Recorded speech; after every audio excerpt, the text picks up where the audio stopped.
EVM manipulate किए जा सकते हैं, उसमें कोई संदेह नहीं।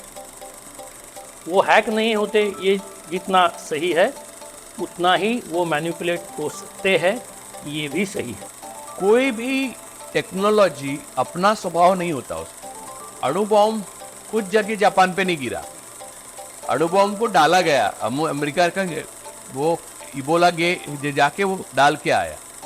वही एक ही चीज़ है, वो पूरी बैलेट मशीन हो या कंट्रोल मशीन, उसमें लोकल डेटा कुछ भी नहीं जाएगा, कभी नहीं जाएगा और जा भी नहीं सकता। लेकिन ये वीवीपैट मशीन ऐसे है, उसमें local data, constituency specific data 15 दिन पहले जाएगा और वो एक मॉड्यूल जिसका जो कंटेंट है, उसका जो इंफॉर्मेशन है, डेटा है, वो इलेक्शन कमीशन के सेंट्रल ऑफिस से आएगा। कि अभी पहली बार हमारे पास वोट की 2 कॉपीज बन गई। एक इलेक्ट्रॉनिक कॉपी है कंट्रोल यूनिट में और एक दूसरी कॉपी है प्रिंटेड जो वीवीपैट की बॉक्स में है। इसमें ओरिजिनल दो ओरिजिनल तो नहीं हो सकती। नमस्कार और आप सभी का इस विशेष कार्यक्रम में बहुत बहुत स्वागत है। दोस्तों देखिए, चुनाव का माहौल है, चुनाव का मौसम है। कई राजनीतिक पार्टियां अलग अलग जगहों पर प्रचार शुरू कर रही हैं, टिकटों का ऐलान हो रहा है। लेकिन इस सब के बीच में आप बतौर वोटर, आपके लिए आज हम ये कार्यक्रम लेकर आए हैं, क्योंकि सवाल आपको लेकर कई सारे हैं। सवाल ईवीएम को लेकर कई सारे हैं। क्या ईवीएम रिग किया जा सकता है? क्या विपक्ष जो बार बार सवाल उठाता है उसमें कोई तथ्य है या नहीं? चुनाव आयोग को लेकर कई सारे सवाल हैं और ये सारी चीज़ों का इस्तेमाल लोकतंत्र के लिए होता है। तो आज जो हम चर्चा करने वाले हैं वो इन तमाम मुद्दों पर करने वाले हैं। और ये चर्चा एक अलग प्रयोग है जिसमें मेरा जो चैनल है सोहित मिश्रा ऑफिशियल और इंडी जर्नल एक और चैनल है जिसे आप सभी लोगों को फॉलो करना चाहिए। अगर आपको इसी तरह से बिना चीख चिल्लाहट के कंटेंट पसंद है तो हम दोनों मिलकर कर रहे हैं। और सबसे पहले मैं आपको अपने मेहमानों से मिला देता हूं। हम दाहिनी तरफ से अगर शुरुआत करें, माधव देशपांडे सर हमारे साथ जुड़ रहे हैं। आपने इनको कई इंटरव्यूज में देखे होंगे। ये फॉर्मर सीईओ हैं ट्यूलिप सॉफ्टवेयर के। इसके साथ ही साथ बराक ओबामा के एडमिनिस्ट्रेशन में भी ये एज अ कंसल्टेंट काम कर चुके हैं और ईवीएम को एक इंजीनियर पर्सपेक्टिव के तौर से उस पर इनका रिसर्च काफी समय से चल रहा है और उस पर हम इनसे लगातार चर्चा करेंगे। उसके बाद हमारे साथ जुड़ रहे हैं राजू पारुलेकर जी। आपको इन्होंने मेरे भी चैनल पर और इंडी जर्नल दोनों चैनल पर बार बार देखा होगा। हम लगातार इनसे बात करते रहते हैं। ये रोक टोक बेझिझक अपनी बात रखने के लिए ये प्रसिद्ध है ही। वरिष्ठ पत्रकार हैं और साथ ही साथ कमेंटेटर हैं। हमारे साथ अजित अभ्यंकर सर भी जुड़ रहे हैं। ये प्रोफेसर हैं और साथ ही साथ सीपीआईएम के आप एक पॉलिटिकल एक्टिविस्ट भी हैं और साथ ही साथ आप इनको कई तरह के कार्यक्रमों में ये देखे जाते हैं और काफ़ी वोकल हैं। और साथ ही साथ प्रथमेश पाटिल यहाँ पर जुड़े हुए हैं। जिस इंडी जर्नल का मैंने जिक्र किया उसकी शुरुआत इन्होंने ही की है। लगातार अलग कंटेंट, जो कंटेंट जिसका दर्शकों को बहुत ज़रूरत है, उस तरह के कंटेंट ये अपने यूट्यूब चैनल पर चलाते हैं। और दोस्तों, अगर आप अब तक इनके चैनल पर नहीं गए हैं तो ज़रूर जाइएगा, ताकि आपको भी पता चले कि किस तरह के अलग अलग कंटेंट वहाँ पर मौजूद है, जिसका फ़र्क आपके और मेरे जीवन पर पड़ता है। बहरहाल, अब कार्यक्रम की शुरुआत करते हैं। आप सभी का बहुत बहुत स्वागत है। माधव देशपांडे सर, आपसे शुरुआत करेंगे।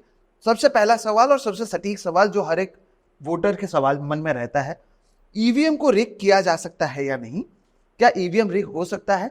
क्या चुनावों का इस्तेमाल कोई भी राजनीतिक पार्टी अपने फायदे के लिए कर सकती है या नहीं? इससे अगर हम शुरू करें। धन्यवाद मुझे बुलाने के लिए। और शुरू में मैं ये साफ कर दूं, मैं कोई भी किसी भी राजनीतिक प्रश्न का उत्तर नहीं दूंगा जी। तो आपका सवाल जो उसका जो तीसरा सवाल है उसका मैं उत्तर नहीं दूंगा। लेकिन हाँ, ईवीएम मैनिपुलेट किए जा सकते हैं, उसमें कोई संदेह नहीं। वो हैक नहीं होते, ये जितना सही है उतना ही वो मैनिपुलेट हो सकते हैं, ये भी सही है। यानी ईवीएम को हैक नहीं कर सकते, लेकिन उसका छेड़छाड़ कर सकते हैं, ये आप कह रहे हैं? छेड़छाड़ कर सकते हैं, उसमें ऐसे प्रोग्राम लिख सकते हैं जिससे वो जो वोटर को ना दिखे ऐसा बर्ताव करे। ये बिल्कुल पॉसिबल है। ये किस आधार पर कर रहे हैं सर? अगर आप ये बताएं कि क्यों आपको लगता है कि इसके साथ छेड़छाड़ हो सकती है, फिर हम बाकी मेहमानों से बात करें। कैसे हो सकता और कैसे हो सकता? देखिए, अभी पहले तो 2 तरह की कनेक्शंस हो सकती है कंप्यूटर में। एक जो होती है पीयर टू पीयर, जिसमें कोई भी एक यूनिट दूसरे यूनिट से बात कर सकता है। दूसरा तरह ये होता है कि एक यूनिट मास्टर होता है, बाकी सब स्लेव्स होते हैं, वो मास्टर सबको कंट्रोल करता है। ठीक है। शुरू में हम ऐसे मानते थे कि ये पीयर टू पीयर कनेक्टिविटी है, क्योंकि इलेक्शन कमीशन ने कुछ बताया ही नहीं था टेक्निकल। जब हमने ये सवाल उठाया तो 30 जनवरी को और 7 फरवरी को नए FAQ के जरिए उन्होंने अभी ये बताया है कि ये मास्टर स्लेव अरेंजमेंट है। इसका मतलब ये है कि कंट्रोल यूनिट बैलेट यूनिट और वीवीपैट को कंट्रोल करता है। ठीक है। ये उन्होंने ये साफ करने से ऐसा हो गया कि पहले हम बोल रहे थे कि वीवीपैट को आप कंट्रोल यूनिट से जोड़ो ही नहीं, बैलेट यूनिट से एक सिग्नल जाएगा वीवीपैट को, दूसरा जाएगा कंट्रोल यूनिट को। वीवीपैट कंट्रोल यूनिट से बात करने की जरूरत है ही नहीं, क्योंकि वो तो वेरिफिकेशन है। ठीक है। अब मास्टर स्लेव बोलने से वीवीपैट को तो आपको कंट्रोल यूनिट से जोड़ना पड़ेगा, क्योंकि बैलेट यूनिट कंट्रोल यूनिट से बात नहीं कर सकता, दो स्लेव्स एक दूसरे से बात नहीं कर सकते। ये जब तय हो गया, ये साफ हो गया, तो अभी वीवीपैट जो है वो सबसे पावरफुल, ये तीनों में सबसे पावरफुल कौन सा यूनिट है? वीवीपैट है। ये तीनों में लोकली अवेयर, जिसको सब उम्मीदवारों की जानकारी है, किस उम्मीदवार का बटन कौन सा है इसकी भी जानकारी है, ये यूनिट कौन सा है? वीवीपैट है। वीवीपैट का जो अंदर प्रोसेसर है वो इतना तगड़ा है कि वो वोट का काउंट कर सकता है, हर तीसरा, चौथा, पांचवा जो आप जैसे प्रोग्राम चाहो वैसा ही वोट दूसरे जगह दे सकता है। ये सब वीवीपैट कर सकता है। बैलेट यूनिट और कंट्रोल यूनिट ये लोकली एग्नोस्टिक है, वो रैंडमाइज होके आते हैं, उनको कुछ फर्क नहीं पड़ता। लेकिन अभी समझिए कि मैं कंट्रोल यूनिट हूं और आप वीवीपैट है और ये है बैलेट यूनिट। मैंने इनको बोला कि हाँ अभी वोटर आ रहा है, आप वोट रिसीव करो और मुझे बता दो कौन सा है। इन्होंने मुझे बोला 3 नंबर का वोट आया है। मैंने आपको बोला आप वीवीपैट हो, मैं कंट्रोल यूनिट हूँ, मैंने बोला 3 नंबर के यूनिट का वोटर उम्मीदवार का पर्चा छापो और मुझे बोलो छाप दिया। हम ऐसा एस्यूम करते हैं कि आप बोलोगे छाप दिया 3 नंबर। समझो अगर आपने मुझे बोला छाप दिया 3 और 5, इसमें और 5 जो है वो एडिशनल आ गया। अगर मैं ये समझता हूं, मेरा प्रोग्राम ऐसा लिखा है कि अगर और 5 ये मेरे पास आपने बोल दिया, तो इसका मतलब ये है कि आपने 3 का पर्चा छापा, लेकिन मैंने 5 अंदर स्टोर करना है। ठीक, ये बहुत महत्वपूर्ण है जो आपने कहा, उसको मैं लोगों को एकदम आसान तरीके से पहले समझा देता हूं। सर दोस्तों, जब आप वोट करने जाते हो तो 3 चीजें होती हैं। एक, जहां पर आप बटन दबाते हो उसे कहा जाता है ईवीएम बैलेट यूनिट, जिस पर आप मेन बटन दबाते हो। फिर उसके बाद होता है वीवीपैट, जहां पर आप अपने पर्चे को देखते हो कि आपने कौन सा बटन दबाया।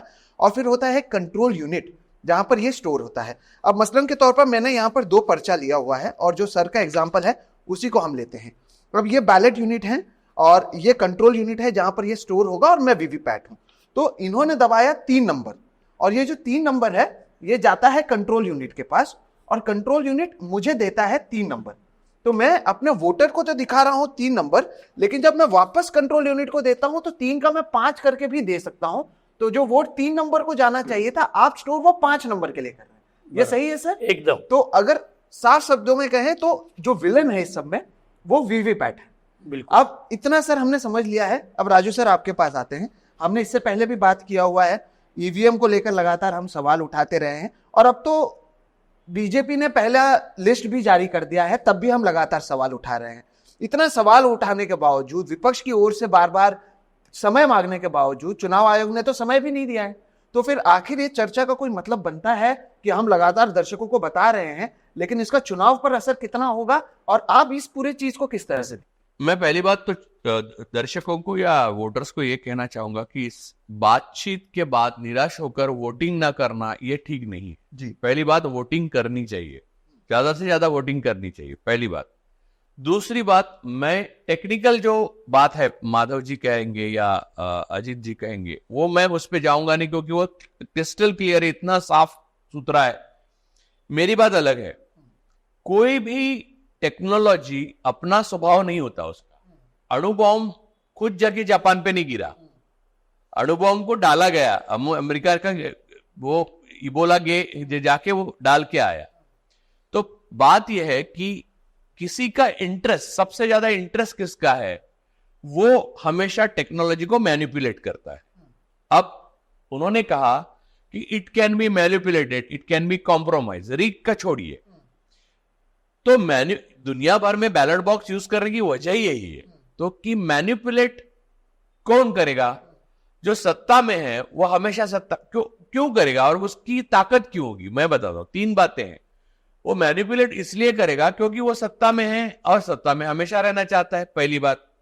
दूसरी बात, आज की स्थिति में भारत में जो है वो अगर इलेक्शन कमीशन के पास विपक्ष टाइम मांगता है तो 6 महीने टाइम नहीं दिया जाता है, सवालों के जवाब तो दिए ही नहीं जाते। हाँ, इसके बाद जो जवाब आपने मांगे, आरटीआई करी, कितने सवालों के उन्होंने जवाब नहीं दिए, क्योंकि वो जवाब देना इसका मतलब ही उनका राज खोल देना था, बराबर। अब कॉम्प्रोमाइज्ड इलेक्शन कमीशन सिर्फ मोदी जी और सत्ता पक्ष के लिए काम कर रहा है। तो कॉम्प्रोमाइज इलेक्शन कमीशन, अब ये उदाहरण मैंने दिए, मैंने ऐसा नहीं कि सबूत नहीं दिए, सबूत पहले दिए। अगर इलेक्शन कमीशन सीरियस होता तो इमीडिएटली विपक्ष भी उतना ही हिस्सेदार है राजनीति का और लोकतंत्र का कि उनको बुला लेता, नहीं किया। तो बात यह है कि वो अगर चाहता है तो ये सारी चीजों के लिए वो जगह रख सकता है, एक बात। दूसरी बात यह है कि जब ये मैनिपुलेशन और ये रिगिंग हो रहा है, तब 2 बातें हैं कि 2 संस्थाएं हैं जिनका मेन रोल बनता है, अहम रोल बनता है। हमने इतने दिनों में देखा, पहला रोल है वो इलेक्शन कमीशन का है, वो उसके बारे में हम बात कर चुके। दूसरा है सुप्रीम कोर्ट का। तो सुप्रीम कोर्ट का तब के कितने पहले हमने PIL डाले हुए हैं, उसके अभी तक जवाब नहीं है। यानी समझ लीजिए आज की तारीख में जो माधव जी कहते हैं वैसा हुआ, और उसके दर्शक हैं, उसके वो लोग बोल रहे हैं कि हमने डाला था, इनको मिला, इनको अब हमने डाला था कांग्रेस को, मिला बीजेपी को, समझ लीजिए, मैं उदाहरण दे रहा। तो वो सुनने के लिए कौन है? तो सुनने के लिए हमने देखा कि जितने भी राजनीतिक फैसले हैं वो चीफ जस्टिस बेला द्विवेदी जी के पास भेजती हैं। अब इसमें प्रॉब्लम है कि वो जज होने का लिए, यानी एक्चुअली उनकी एलिजिबिलिटी के लिए प्रॉब्लम है, क्योंकि वो लॉ ऑफिसर थी मोदी जी की गुजरात में, और उन्होंने जितने फैसले दिए हैं वो न्याय से नहीं दिए, उन्होंने निर्णय दिए जो सत्ता पक्ष के फायदे के हो। तो हमारे लिए एक दीवार खड़ी है, एक टेक्नोलॉजी है जो मैनिपुलेट और रीक हो सकती है, और हम उसके खिलाफ रेजिस्ट करने की कोशिश करें तो वो दीवार पे जाके हम टकराएंगे, उसके आगे कुछ भी नहीं है। तो आज अगर ऐसा 100% हुआ कि 98% लोगों ने विपक्ष को वोट डाला, 2% लोगों ने बीजेपी को डाला, और 98% वो जो 3 का 5 बोल के बीजेपी को 98% दिखा और 2% विपक्ष को दिखा, तो बीजेपी भयंकर जीत गई, 500 सीट्स जीत गए। तो हम जाए तो जाए किसके पास? ये एक पहला सवाल है। दूसरा सवाल है, इसमें वीवीपैट का जो रोल है वो हम डिलीट करना चाहते हैं, एलिमिनेट करना चाहते हैं, तो वो किसको बोले? और हम अगर ईवीएम को मशीन लेकर ये दिखाना चाहते हैं तो वो इलेक्शन कमीशन हमें अलाउ ही नहीं करता। तो कुल मिलाकर लोकतंत्र की हत्या हुई है, और वो होने जा रही है। और 2 महीने में, अभी तो बैलेट बॉक्स पे आएंगे नहीं, तो 2 महीने में, जैसे कि मुझे हम लोग बात कर रहे थे, तो ये इमरजेंसी लगी तो ही हो सकता है कि 2 महीने के बाद ही। लेकिन अब ऐसा है कि कैश 22 है, इमरजेंसी लगी तो भी तानाशाही आएगी, और रिग्ड और मैनिपुलेट हुआ तो भी तानाशाही आएगी। तो ये सब था, यानी पहले ऐसा नहीं हुआ, 10 साल में ऐसा हुआ कि कुछ भी कॉम्प्रोमाइज हुआ है। यानी इलेक्शन कमीशन, सुप्रीम कोर्ट, यानी आप CBI, ED, IT, NIA, NSA, और जेसीबी का वो जो चलाना है लोगों के घर पे, वो तो कोर्ट डिसीजन के बिना ही चला लेते हैं। तो ये इतना आसान है, ये करना तो बनता ही है। और इसके ऊपर लोग जो बोल रहे हैं, पत्रकार बोल रहे हैं, और बीजेपी खुद बोल रहे हैं कि हमको इतने सीट मिलेंगे। और आज तक क्रोनोलॉजिकली क्या हुआ है, गोदी मीडिया है, मीडिया भी अब स्वतंत्र नहीं है, वो एक आंकड़ा देता है कि बीजेपी भयंकर जीत रही है। तो लोगों के मन में एक साइकी तैयार हो जाती है कि इतना आंकड़ा बीजेपी को मिलेगा। बाद में एग्जिट पोल आते हैं, उसमें भी वही आंकड़े ज्यादा कम करके दिखाए जाते हैं, और आखिर में ये 3 का 5 जो बना हुआ है वो 5 बीजेपी के पक्ष में जो है वो आ जाता है। तो लोग सोचते हैं कि आप एग्जिट पोल तो वैसे ही आया था, ये भी आता है, ये क्रोनोलॉजी है। तो ये लोकतंत्र पे इतना बड़ा हमला है कि इसके ऊपर इंडिपेंडेंट ऑब्जर्वर सारे विपक्ष के या फिर यानी इंटरनेशनल ऑब्जर्वर ना हो तो भारत में लोकतंत्र खत्म है, ये मानने के लिए बहुत जगह है। ये बहुत महत्वपूर्ण मुद्दा उठा है। अब इनके सर आपके पास ही इसे लेकर आऊंगा जी। मैं दो चीजें, एक बात थोड़ा सा मैं जी, जी, जो आप आपने पूछी थी, हाँ तो मैं थोड़ा सा उसमें ऐड मतलब बिल्कुल। वही जो उन्होंने बोला वही, लेकिन बिल्कुल। थोड़ा एक्सप्लेन अपने दर्शकों के Please, लिए करना please। चाहूंगा कि ये वीवीपैट मशीन जो है वो मैनिपुलेट कैसे होगा, हाँ इसके बारे में हमने कुछ बोला नहीं। हाँ, अभी तक मेरे- चर्चा नहीं की, मेरे हाँ। ख्याल में वो बोलना और हमारे दर्शकों को वो जानकारी होना बहुत जरूरी है। हाँ वीवीपैट मशीन जो है उसको एक सिंबल अपलोड मॉड्यूल हाँ करके एवरी कॉन्स्टिट्यूंसी में हाँ एवरी इलेक्शन में एक नया कुछ इंफॉर्मेशन देना पड़ेगा बिल्कुल कि इसमें इतने कैंडिडेट्स हैं, हाँ। उनके ये सीरियल नंबर्स है और उसका सिंबल ये, उनके नाम ये, पार्टी है, एक्सेट्रा एक्सेट्रा। और वो जो है वो इलेक्शन के पहले 10 या 15 दिन जो कुछ भी होगी बिल्कुल। उस समय वो अपलोड होगा। वही एक ही चीज है, वो पूरे बैलेट मशीन हो या कंट्रोल मशीन, उसमें लोकल डेटा कुछ भी नहीं जाएगा, कभी नहीं जाएगा और जा भी नहीं सकता। लेकिन ये वीवीपैट मशीन ऐसे है, उसमें local data, constituency specific data 15 दिन पहले जाएगा और वो एक मॉड्यूल जिसका जो कंटेंट है, उसका जो इंफॉर्मेशन है, डेटा है, वो इलेक्शन कमीशन के सेंट्रल ऑफिस से आएगा, चाहे वो विधानसभा की इलेक्शन हो या लोकसभा की हो। बिल्कुल।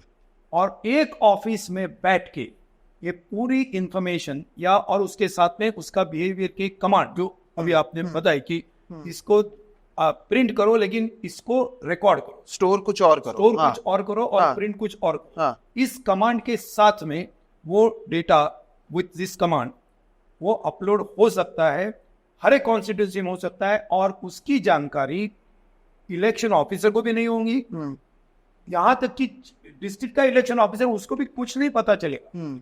वो हम जो सोचते हैं कि कंट्रोल मशीन, कंट्रोल यूनिट है, बैलेट मशीन है, वो पूरे पैक्ट है, सील है, उस पर 10,000 सिपाही बैठे हुए, वो सब है और दिखता भी है, सील्ड है, लेकिन फिर भी और तुम दिखाते भी कि यही रिकॉर्ड हुआ है, बट लेकिन after it can be timed according, correct, मतलब after 9 o'clock this will happen and will continue only up to 4 और व्हाटएवर यू वांट। ओके, ये मैं समझा देता हूँ। ये बहुत महत्वपूर्ण आपने कहा कि देखिए जो चुनाव आयोग है वो आपको बैलेट यूनिट जिस पे आप वोट करते हैं वो वहां से आता है, कंट्रोल यूनिट वहां से आता है, लेकिन जो वीवीपैट है जिसमें आपको वो पर्चा दिखाई देता है वो तो आखिरी के 10-15 दिन में जब नॉमिनेशन फाइल हो जाते हैं, विड्रॉ हो जाते हैं, कैंसिल हो जाते हैं, उसके बाद जब आखिरी लिस्ट बनता है तब बनता है। और उसके लिए आप कह रहे हैं कि इंटरनेट या उसको स्टोर करने के लिए इस्तेमाल किया जाता है और तब ये सारे कमांड दिए जा सकते हैं। और आप ये भी कह रहे हैं कि ये भी हो सकता है क्योंकि जब भी चुनाव होते हैं या वोटिंग होते हैं उससे पहले तो टेस्ट किया जाता है कि सब बटन सही से चल रहे हैं या नहीं। तो आप कह रहे हैं कि ये भी पॉसिबल है कि 8 बजे के बाद से लेकर 4 बजे के बीच में जो 3 नंबर पे बटन दब रहा है आप दिखाओ 3 लेकिन वोट 5 पे स्टोर और करो। वो भी हर एक नहीं, हाँ, every third vote, every fourth vote, every fifth vote, हर वोट करने की जरूरत नहीं, हर वोट जाएगा, ऐसी भी बात नहीं। हाँ, वो एनिग्मा स्टाइल कर और ये सब कॉन्स्टिट्यूंसी में ऐसा ही होगा, ऐसा नहीं जी, हर एक कॉन्स्टिट्यूंसी में एक अलग कोई कमांड तरीका होगा, बिल्कुल बिल्कुल। तो इसीलिए ये इलेक्शन जो है एक ऑफिस में बैठ के, सेंट्रल ऑफिस में बैठ के, इलेक्शन कमीशन के सेंट्रल ऑफिस का टॉप ऑफिसर किसी हर एक आदमी को, हर एक ऑफिसर को पूरा अंधेरे में रख के ये पूरी इलेक्शन मैनिपुलेट कर सकता है। ये इसकी पोटेंशियल है। एक इसमें थोड़ा, इफ यू डोंट माइंड, थोड़ा एक क्लैरिफिकेशन ये देना चाहूँगा कि ये प्रोग्राम बदलने की ज़रूरत होती नहीं, प्रोग्राम वही होता है। समझो मैंने आपको अगर बोला कि जब आपको मेरे हाथ में पीली डंडी दिखे तो आप राइट को मुड़ना, जब तक मैं आपको पीली डंडी नहीं दिखाता आप राइट को नहीं मुड़ते। प्रोग्राम बदल, अब मैं जो डंडी दिखा रहा हूँ वो डेटा है। जब मैं अगर हरी डंडी दिखाऊंगा तो डेटा अलग है, पीली दिखाऊंगा तो डेटा अलग है। आपका प्रोग्राम वही है, इंस्ट्रक्शन डेटा अलग, लेकिन ये जो पीली डंडी है वो किसके सामने रखी जाएगी वो डेटा वो आपको नहीं मालूम, ना किसी अधिकारी को मालूम, वो सेंट्रल ऑफिस में मालूम। अच्छा, वो जो है लास्ट 10-15 दिन में वो डेटा अपलोड वही रहता है। करेक्ट। वो डेटा सिर्फ अपलोड होते समय किसी के सामने वो पीली डंडी आ जाए। नहीं, और एक मिनट, यहाँ पर एक और बात है। ये भारत इलेक्ट्रॉनिक्स लिमिटेड की जो इंडिपेंडेंट डायरेक्टर है, उसमें 4 भाजपाई पदाधिकारी होने की क्या जरूरत है? वो यही जरूरत है कि ये डंडी जो है उसके ऊपर निगरानी रखी जाए कि वो डरे। जो एक ऑफिस में बैठा हुआ जो अभ्यंकर सर कह रहे हैं कि जो कर रहा है उसमें अपनी कोताही नहीं बरतनी चाहिए, उनकी निष्ठा मोदी जी के प्रति होनी चाहिए। इसके लिए वो काम कर रहे हैं। तो सर मैं तो आप जो कह रहे हो वो सही है, वो क्यों आया बीजेपी वाले, वो सवाल है ही। मैं तो बोलता हूँ वो भी करने की जरूरत नहीं है। आज के जो मशीन्स है, आज का जो वीवीपैट है, वो बोलते कि प्रोग्राम भी बदलने की जरूरत नहीं है। और बैलेट और कंट्रोल यूनिट तो वो लोकल एग्नोस्टिक है, उनकी चिप बदली नहीं जा सकती। इसीलिए वीवीपैट में जो डेटा दे रहे हो उस डेटा को मैनिपुलेट करो एक ऑफिस में बैठ के। और वो 10-15 दिन में ही करना है। उसको ये डायरेक्टर्स भी अपॉइंट करने की आज की जरूरत है। यानी उसके बिना भी वो हो सकता है। यानी ये है सर कि कुछ कमांड आप बदल दीजिए Yes. और वीवीपैट के जरिए पूरा खेल हो रहा है। प्रथमेश के पास अभी हमें एक जाना मिनट। चाहिए। जी सर, पुनः एक बार बोलता हूँ, कमांड बदलने की जरूरत नहीं है, डेटा बदलना। डेटा बदलने की जरूरत है। इस तो उसका जो रजिस्टर है जी। उसमें उसके सबसे रिकॉर्डिंग आसान के है। सिस्टम में खिलवाड़ हो सकता है। यानी ऐसे उनका- कितने एक ऑफिस में बैठ के वो किया जा सकता है, एक ही आदमी। तो यानी प्रथमेश जब हम बात कर रहे हैं तो उसमें 2 चीजें। एक तो हम लगातार बात कर रहे हैं, आपने भी इससे पहले किया हुआ और मुझे भी पता है जब भी हम करते हैं उसके नीचे इलेक्शन कमीशन का एक कॉन्टेक्स्ट आ जाएगा कि ईवीएम मशीन, और उससे लेकर जो इसमें भी आएगा, जो दर्शक देखेंगे यूट्यूब पर। अभी इलेक्शन कमीशन जब भी आप सवाल उठाओ तो वो अपना एक कॉन्टेक्स्ट दे देते हैं। अब जो पारुलेकर सर भी कह रहे हैं कि एक तरफ सुप्रीम कोर्ट है, वहां पर आपकी सुनवाई नहीं हो रही है, चुनाव आयोग के पास आपकी सुनवाई नहीं हो रही है, पत्रकार बोलते तो उसके नीचे ये आ रहा है। तो ये सारी चीजों के बीच में एज ए जर्नलिस्ट आप, मैं, हम जब कर रहे हैं, क्यों कर रहे हैं या क्या इसका मतलब है, वो अगर आप बिल्कुल इसी मुद्दे पर आ रहा था कि हम ये चर्चा क्यों कर रहे हैं। ये मतलब हर बार क्या हो जाता है, हर कोई डिस्कशन आजकल है ना पार्टी बेस्ड बन जाता है कि आप तो कांग्रेस वाले हो इसलिए ये कर रहे हो, बीजेपी वाले हो ये इसलिए कर रहे हो। उससे परे अगर हमें इस डेमोक्रेटिक प्रोसेस पे विश्वास रखना है, किसी भी सिस्टम में विश्वास सबसे इम्पोर्टेंट होता है। इतना बड़ा जो सिस्टम है हमारा, इतना बड़ा देश है, अगर ट्रस्ट नहीं रहा, हम पैसे यूज करते हैं, पैसा ट्रस्ट पे चलता है, ठीक है, उसका कुछ कागज का मोल तो कुछ होता नहीं, हमारा भरोसा है उस पे, इसलिए वो करेंसी है हमारा। उसी तरह सबसे इम्पोर्टेंट पार्ट जो है कि मैं मेरा जो वोट दे रहा हूँ, मैं मेरा राजनीतिक मत जो व्यक्त कर रहा हूँ, वो सही से रिकॉर्ड हो रहा है या नहीं। ये अगर इस पे मेरा भरोसा जरा सा भी हिल रहा है, अगर समझो हम टीवी लाते हैं मार्केट से, ठीक है, और हम बोलते हैं कि 100 नंबर चैनल पे मेरा फेवरेट चैनल लगता है, 100 नंबर मैंने क्लिक किया तो उस पर अगर ऐसा होने लगे, एक बार भी ऐसा हो कि आपने 100 नंबर क्लिक किया लेकिन वहां पे चैनल दूसरा लग गया, तो आपका उस टीवी पे भरोसा हट जाएगा ना। इसी बात को लेके जर्मनी में 2 लोग कोर्ट में गए थे और उन्होंने ईवीएम हटा दिया और बैलेट बॉक्स पे कि सबसे इंपॉर्टेंट किसी भी आधुनिक लोकशाही, आधुनिक डेमोक्रेसी में सबसे इंपॉर्टेंट भरोसा जो है, सबसे इंपॉर्टेंट है वो है आपका मत, राजनीतिक पॉलिटिकल मत जो है आपका, वो सबसे क्रूशियल है। वो उसके ऊपर और उसके बाजू में कुछ भी नहीं। सो अगर हमारे वोट्स में हमने कितनी बार देखा है कि बहुत सारे कैंडिडेट्स को 0 वोट्स मिले, वो बोल रहे हैं कि मेरा वोट मैंने खुद वोट दिया है और मेरी फैमिली ने तो वोट दिया है। तो 8 जने मेरे फैमिली में और प्लस में, तो 9 वोट्स तो मिलने चाहिए। ठीक है, मैं हार गया, ये सही है, लेकिन अगर उसको 0 वोट्स मिल रहे हैं तो इसका मतलब चैनल नंबर 100 पे 100 वाला चैनल नहीं आ रहा है। तो अगर एक बार भी वो डिवाइस अगर फॉल्टर कर जाता है, किसी भी टेक्नोलॉजी को हम जब जांचते हैं, उसकी परख करते हैं, तो 100 में से 100 बार वो वही रिजल्ट देना चाहिए जो उसके लिए प्रोग्राम उसको किया गया है। अगर वो नहीं करती है मशीन उसका काम, तो इसका मतलब वो मशीन परफेक्ट नहीं है। अगर वो परफेक्ट नहीं है तो उस पर सवाल बनना जायज है। और इसीलिए हम, मुझे लगता है शायद यहाँ पे बैठे हैं कि ये मिसमैच के जो इंसिडेंट्स है वो इतनी बार हुए हैं और इतनी बार सामने आए हैं। कहीं पे 0 वोट्स है, कहीं पे डिस्प्रोपोर्शनेट, लोगों का जो गुस्सा दिखता है, हाँ, वो रिफ्लेक्ट बैंकर सर से भी, यानी आप लोग ओपन चर्चा कर रहे हैं, मैं एक बात करना चाहता हूँ। आप पॉलिटिकल एक्टिविस्ट है और आपको मालूम है इस मामले में सबसे बड़ा विपक्ष कांग्रेस रहा है और बाकी सारे विपक्ष है इतने उदासीन और यानी टेक्नोलॉजी को समझने के लिए नाकाम। और जैसे कि माधव सर ने मुझे याद है ठीक से तो एक प्रोग्राम में कहा था कि मुझे वी द सोवरेन पीपल का क्या मतलब, मैं वोट दे रहा हूं इसका मतलब जिसको मैं दे रहा हूं उसको जानना चाहिए, इट शुड बी रिफ्लेक्ट। तो ग्राउंड पे जो स्थिति है वो रिफ्लेक्ट नहीं हो रही है और लोगों पे अन्याय अत्याचार हो रहे हैं, तो सरकार को फर्क ही नहीं पड़ता उनके वोट कहां से आ रहे हैं। तो मैं ये पूछना चाहता हूं कि राजनीतिक पार्टी अगर हम इतना कर रहे हैं तो राजनीतिक पार्टियां क्यों क्या कर रही है और कांग्रेस क्यों ऐसा कर रही है? नहीं देखिए, मैं कांग्रेस के नहीं लेकिन आप देखिए, आपको मालूम है ना कांग्रेस के साथ आपका गठबंधन है। नहीं, मैं उनकी तरफ सर, आप से इंडिया गठबंधन में हैं। नहीं, बिल्कुल है हम, और वो जीत के भी आने वाला है। इसका भी सवाल मतलब आप कुछ भी करो। हाँ सवाल देखिए, सवाल ये है कि आज तक वीवीपैट आने से पहले जो आशंकाएं थी कि ये ईवीएम बाहर से कुछ बटन दबाने से, ईवीएम मतलब बैलेट मशीन, ये बाहर से कुछ बटन दबाने से अलग तरह से बर्ताव करेगा, ये पॉसिबिलिटी, ऐसा मशीन तुम बना सकते हो, जरूर बना सकते हो, लेकिन वो एक इलेक्शन में एक ही बार यूज होगा। क्योंकि अगर वीवीपैट नहीं है तो क्या होगा, अगर 5 नंबर का वोट मैं दबाऊं तो वो 7 नंबर पे रजिस्टर होगा। ये ऐसा प्रोग्राम करने वाला अगर कोई मशीन बनाया तो 5 नंबर पे हर समय वही मुझे जो फेवर करना है उसी कैंडिडेट का होगा, ऐसा कोई जरूरी नहीं है ना। तो वो चेंज हो सकते हैं कॉन्स्टिट्यूंसी।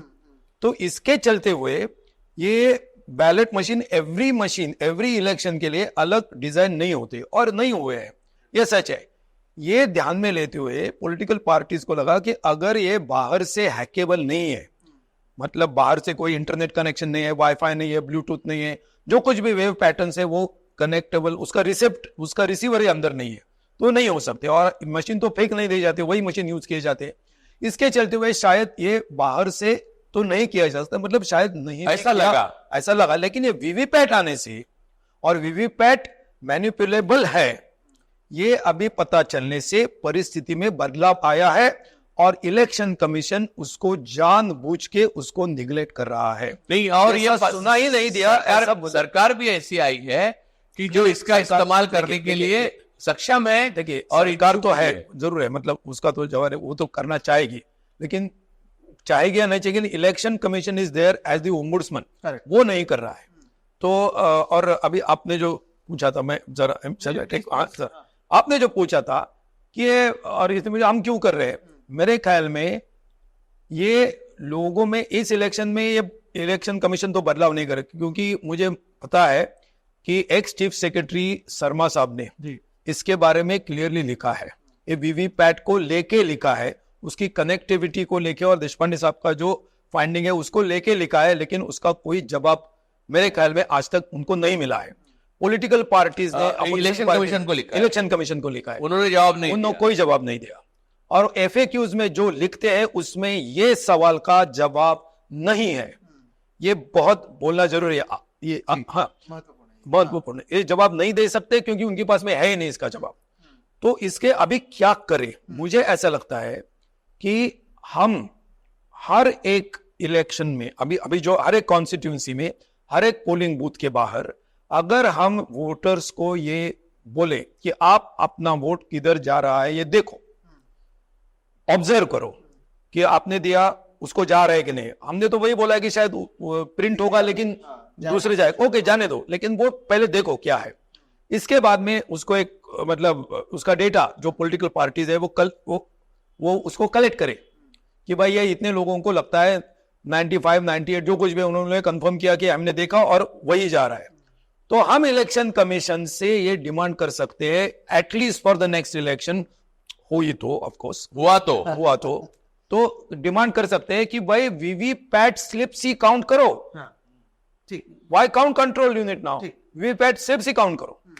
सर अभी मैं आपसे यही बात करना चाहता कि अब तक की जो चर्चा है, वो जो लोग भी देख रहे हैं उन्हें ये तो समझ में आ गया कि जो दिक्कत है वो वीवीपैट से होती है, क्योंकि वीवीपैट ही सब कुछ कंट्रोल में रख रहा है और वहीं से चीजें बदल रही है, इसका क्या क्या सोल्यूशन निकल सकता है? एक तो जैसे अभी सर ने कहा कि लोग देखें और फिर वीवीपैट को काउंटिंग करें, तो क्या वो हो सकता है? लेकिन वो क्योंकि अगर Herculean वीवीपैट task को ही काउंटिंग करना हो तो उससे अच्छा आप बैलेट बॉक्स ही ला लें और उसी को काउंटिंग कर लें, अगर काउंटिंग ही करना है तो इसका सोल्यूशन क्या क्या है? अगर आप उस पर भी बताएं कि क्या किया जा सकता है और बतौर वोटर भी लोग क्या कर सकते हैं। इस सवाल का जवाब देने से पहले मैं और एक छोटा सवाल उसके आगे रखना चाहता हूँ कि इलेक्शन कमीशन ने ये बार बार डिक्लेयर किया है कि ये वन टाइम प्रोग्रामेबल मशीन होता है। ईवीएम का जो कुछ प्रोग्राम है वो वन टाइम प्रोग्राम, लेकिन से बैलेट एंड कंट्रोल। हाँ, तो इसमें जब आप वीवीपैट इंट्रोड्यूस करते हो तो आपने जो कुछ डिस्क्राइब किया, इसका मतलब ये हो रहा है कि उसको 2 बार प्रोग्राम, दूसरी बार भी प्रोग्राम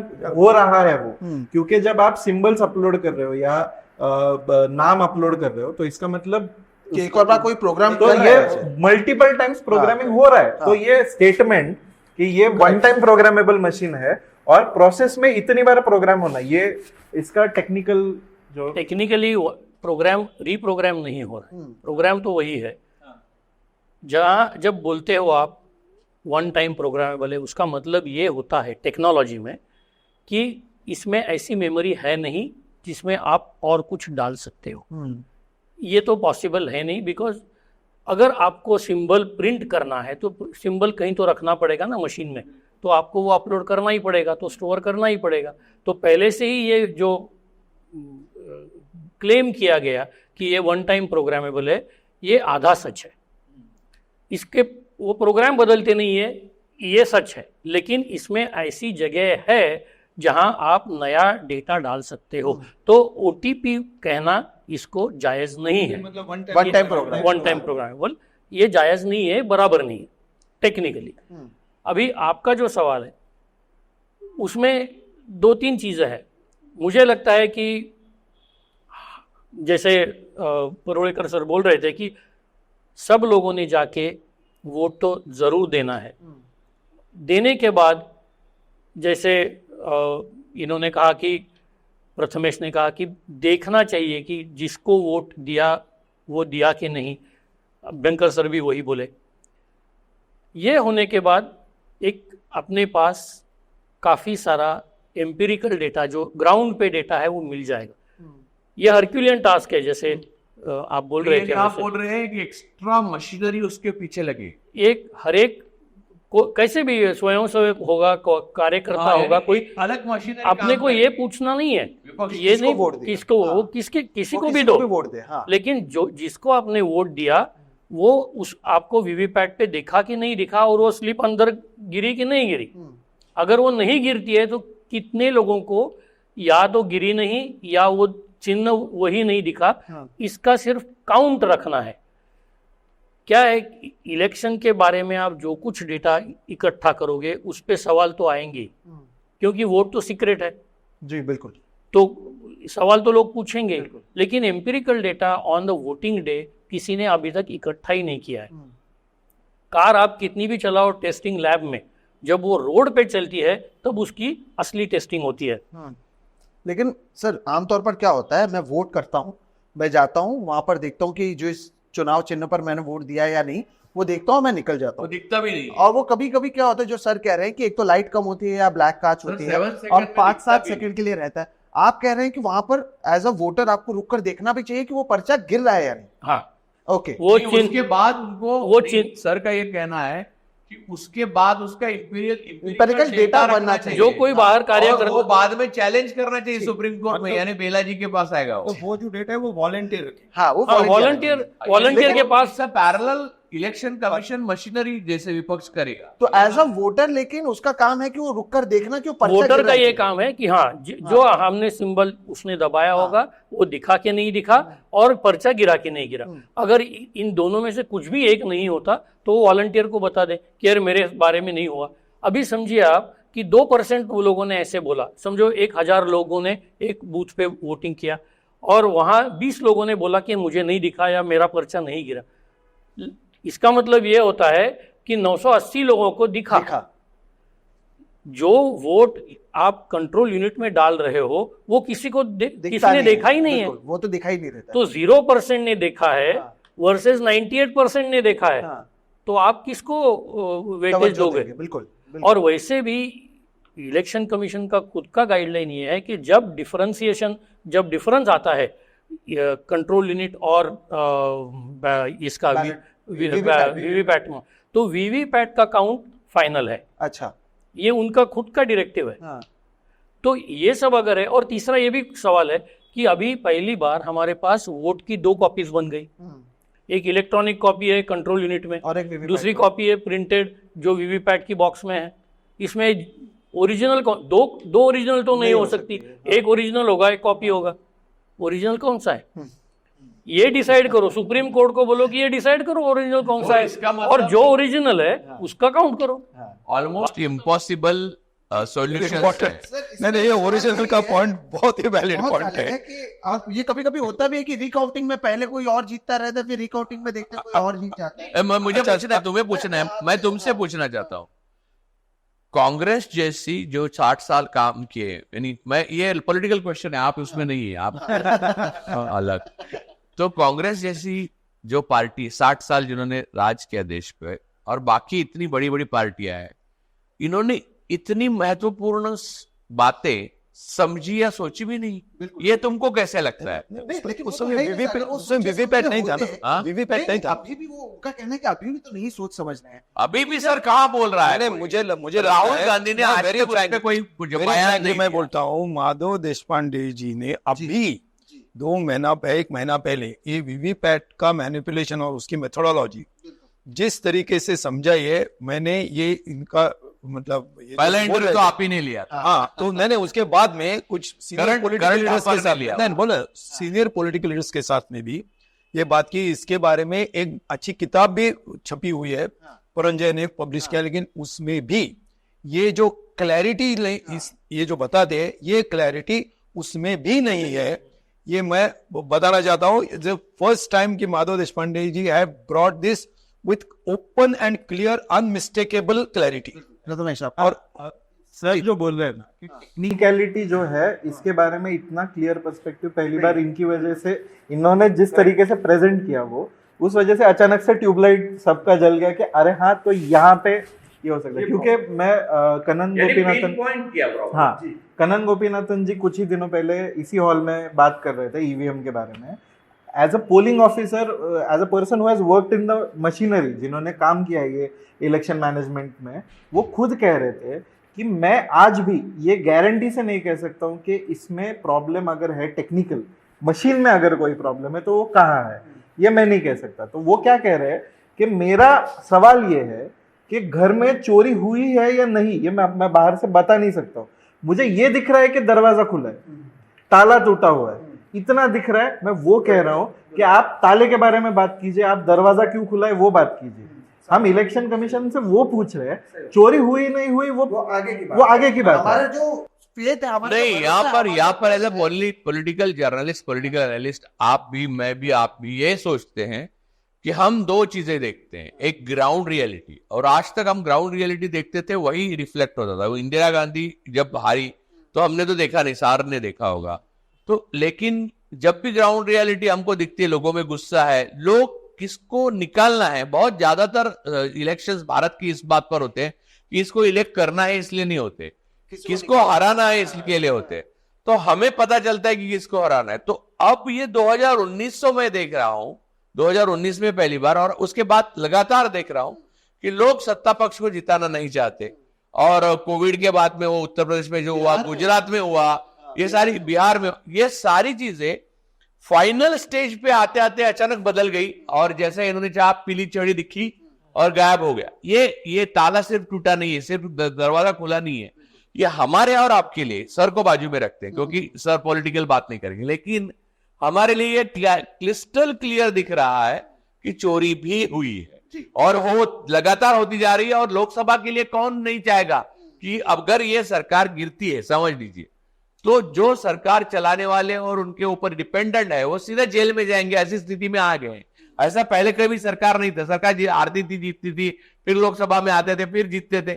ये सरकार के लिए अभूतपूर्व डू और डाई सिचुएशन है, तो वो करेंगे। क्योंकि मामला टेक्निकल है, मैं एक बार फिर से समझा दूं, आपके लिए वोट क्या होता है दर्शकों? आपने लिया, पहले होता था आप ऐसे वोट करते थे और आप बैलेट मशीन में डालते थे, अब वो इलेक्ट्रॉनिक हो गया है। तो मैं वोट कर रहा हूं, लेकिन मैं वोट खुद नहीं डाल रहा हूं, मैं वोट करके दे रहा हूं प्रथमेश को, और प्रथमेश डाल रहा है। प्रथमेश मुझसे वोट लेता है, वो दिखाता है ये देखो तुम्हारा वोट है, लेकिन उसके बाद वो वोट कहां पर जा रहा है वो मुझे नहीं पता। वो प्रथमेश और जहां पर वो वोट डाल रहा है उसके बीच में है, और यहां पर पूरा जो मुद्दा है वो आकर अटकता है। अगर सच में एक लेमैन की तरफ से अगर बात करूं तो ये सही होगा। तो ये पूरा मुद्दा है और हम लगातार इस पर चर्चा कर रहे हैं। अब जनता क्या करे वो भी सर ने बताया, पॉलिटिकल पार्टीज इसे लेकर कितना कुछ करें, क्योंकि अब चुनाव आ रहा है और आपने जैसे कहा कि अब 1 महीने के भीतर ही सर से कई पॉलिटिकल पार्टीज ने बात की, लेकिन क्या इसमें देरी नहीं हुई है? खासतौर पर उस समय पे जब हम कह रहे हैं कि 2024 का चुनाव बहुत क्रूशियल है, और ये बार बार कह रहे हैं कि इसके बाद चुनाव होंगे भी या नहीं। 370 सीट अकेली बीजेपी लाने का बात कर रही है, 400 सीट एनडीए लाने की बात कर रहे हैं, तो इसके आगे क्या कुछ होगा वो पता नहीं। तो ये क्रूशियल स्टेज में इसे लेकर सवाल उठे। मुझे हम अब let us go to some basic political realities. देखिए, इलेक्शन ही लोकशाही नहीं है, इलेक्शन ही डेमोक्रेसी, जनतंत्र नहीं है। It's a system, it's like an operating system. But पूरा हार्ड डिस्क जो है, पूरी जो कंप्यूटर की जो चलन है, उसको ऑपरेटिंग सिस्टम एक स्ट्रक्चर देती है आपको, बट वही सब नहीं है। जनतंत्र में लोगों का जो परसेप्शन है और पॉलिटिकल एक्शन जो है, वो मेरे ख्याल में सच्चा जनतंत्र है। अगर सरकार समझो गलत तरीके से लोगों से अधिकार छीनती है, और सिस्टम में तो छीनती है तो हमने देखा है, अभी समझो इलेक्शन में भी छीनने लगी और छीन रही है समझो, तो लोगों का परसेप्शन जो है ना, वो पहला ठीक करना चाहिए। सो पहले इंफॉर्मेशन, ये प्रोग्राम का जो महत्व है वो ये है कि लोगों का जो परसेप्शन है वो ठीक करे, वो सही करे। इलेक्शन कमीशन हमारे सवाल का जवाब नहीं देंगे, लेकिन इलेक्शन कमीशन ने अपने एफएक्यू में इसका जवाब नहीं दिया, ये तो लोगों के मन पर रिकॉर्ड होगा। और ये इस इलेक्शन में कुछ भी हो, इसके बाद में जो कुछ भी इलेक्शन होंगे या नहीं भी होंगे, उसके लिए लोगों के मन में ये स्थापित होगा, और लोग पूछेंगे कि ये क्यों नहीं जवाब दिया, और आप जवाब नहीं देते तो इसका मतलब there is an implied answer which is not convenient to you. So we have to create a perception, correct perception, factful and real perception, not the perception which the government. यानी आज की ये डिस्कशन के बाद लोग ये नहीं कहेंगे कि किसी ने बोला नहीं था, और अभी 500 भी सीट मिले सत्ता पक्ष को, तो भी आप पूरी तरह से यकीन से कह सकते हैं कि इसमें क्या हुआ है और क्या नहीं हुआ है, क्योंकि किसान गुस्सा है, स्टूडेंट गुस्सा है, बेरोजगार गुस्सा है, औरतें गुस्सा है, महिला पहलवान गुस्सा है, और मोदी है तो मुमकिन है आएंगे तो मोदी जी। ये जो झूठ है, इसका पर्दा हटाने के लिए ये हम लोग का डिस्कशन बहुत इंपॉर्टेंट है। मैं इस बात पे उंगली रखना चाहता हूँ वापस से। हमने अब तक क्यों की चर्चा की, क्यों हम बैठे, लेकिन इससे क्या होगा, तो क्या पे भी हम थोड़ी सी चर्चा कर सकते हैं। हमने देखा है कि ये साल दुनिया भर में तकरीबन 20 इलेक्शंस हो रहे हैं 20 देशों में। सो ये year of democracy, year of elections कहा जा रहा है इसको, मदर ऑफ डेमोक्रेसी की तरह। तो देखिए, हमने 2 इंसिडेंट्स देखे बहुत इंपॉर्टेंट, एक यूनाइटेड स्टेट्स में और एक ब्राजील में। ऐसे हुआ कि लोगों के मन में अगर डाउट पैदा होता है वोट्स के बारे में, तो क्या खतरा हो सकता है इसका हमने 2 उदाहरण हमने रिसेंट पास में देखे। यूनाइटेड स्टेट्स में जो बाइडन और डोनाल्ड ट्रंप में बहुत करीबी मामला था, बहुत तगड़ा कंपटीशन था, और जब जो बाइडन को विनर डिक्लेयर किया गया, उस दिन से डोनाल्ड ट्रंप ने ये पूरे उनका जो वोट काउंट है उसी पे सवाल उठाना शुरू कर दिया। और उसके बाद कैपिटल हिल जो उनका है गवर्नमेंट का ये, वहां पर राइट विंग के सारे जो प्रोटेस्टर्स है उन्होंने घुस के अंदर थ्रेटन किया, तोड़फोड़ किया, ये किया, राइट किया भी लोगों ने। और उसी तरह ब्राजील में जब लुला दा सिल्वा का गवर्नमेंट चुन के आया, फिर वहां पे वापस वोट्स पे सवाल उठाया वहां उन्होंने, और ये क्या। अब सोचिए, परसों उद्धव ठाकरे जी ने अपने भाषण में कहा कि अगर इन्होंने इस बार ईवीएम के साथ खिलवाड़ किया तो तो जनता का गुस्सा फूट जाएगा। लेकिन उनको मालूम नहीं है एग्जैक्टली अब यहाँ पे सवाल क्या है, उनको लगता है बाहर ये तय कैसे होगा, ये तय कैसे होगा? तो हमारे वीडियो के नीचे इलेक्शन कमीशन ने कॉन्टेक्स्ट देने से अच्छा ये समझना चाहिए कि इलेक्शन कमीशन का काम हम कर रहे हैं कि वोट्स में फेथ जो है, भरोसा जो है वो रिस्टोर। मैं एक बात यहाँ पर एक और ऐड करना चाहता हूँ। इस देश में जब भीमा कोरेगा हुआ और वहां पर जो उनके इसमें जो कंप्यूटर का परीक्षण किया गया इंडिपेंडेंटली यूएस में, तो यह देखा गया कि किसी को बिना मेल भेजे, किसी ने टच किए बिना मालवेयर कहीं से आया और उनके अकाउंट में मेल अचानक आ गया और उसके आधार पर उसको सबूत बनाकर उन्हें बंदी बनाया गया। अभी तक कई लोग अंदर है, कुछ लोग पैरोल पे बाहर आए वगैरह। एक दूसरा, पेगासस आपके फोन में डालने के लिए आपको कोई प्रधानमंत्री मिलने नहीं आते, ना उनका कोई दूत आता है, ना कोई भी आता है। ये इजरायली टेक्निक जो है वो जैसे हिंडनबर्ग रिपोर्ट आने के दूसरे दिन नेतन्याहू मिले अडानी से, हाइफा पोर्ट दिया और वही प्रतिष्ठा है अडानी की, जो जब उसका सारा पर्दा हट गया उसके बाद। तो ये जो टेक्नोलॉजी है उसमें भी हाथ किसी को नहीं लगाया, किसी ने कुछ नहीं किया, लेकिन आपका फोन वहां प्रधानमंत्री की ऑफिस में सुनाई दे रहा है। ये जो है ये इसके साथ आप ये इतना लूपहोल क्लियर कट है, उसका इस्तेमाल करने से तो भगवान भी वो नहीं करेंगे, यानी अपने आप को रोक नहीं पाएंगे, या तो मोदी जी और उनके साथी है। बिल्कुल, टेक्नोलॉजी का बात किया इसलिए सर आपके पास आ रहा हूं वापस। ईवीएम की जो टेक्नोलॉजी, ये जो मशीन है जिस पर हम वोट करते हैं, आमतौर पर हम लेटेस्ट फोन यूज करते हैं, लेटेस्ट गाड़ियां यूज करती हैं। ये टेक्नोलॉजी एक तो कितनी पुरानी है, नंबर एक।